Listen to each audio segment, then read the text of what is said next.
ายดีพี่น้องมาเบิ่งลูกนางจอยห้องหาผู้สาว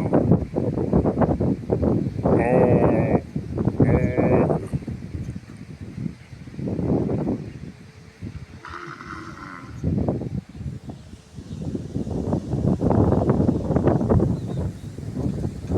ห้องอีกดูห้องหาผู้สาว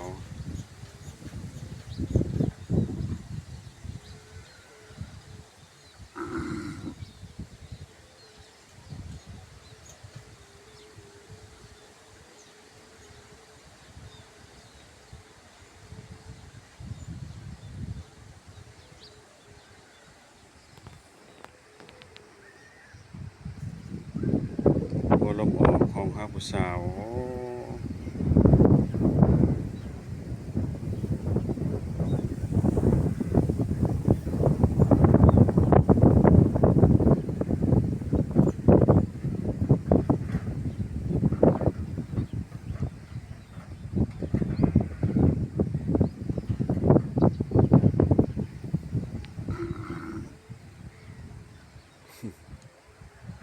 ผู้สา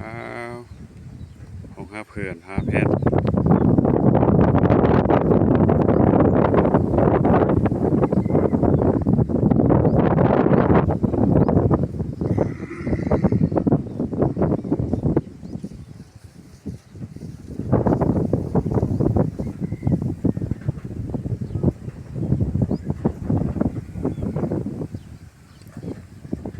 ตอนนี้ก็ผูกคนไว้อยู่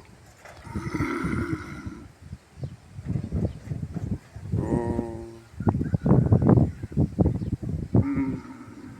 เสียงน้อยเสียงใหญ่ห้องก็ได้สำนีได้อพี่น้องเด้อขอบใจที่เขาเบิ่งกระสมลูกนางจอยห้องหาแฟนขอบใจบ๊ายบายบรรยากาศกันหนาว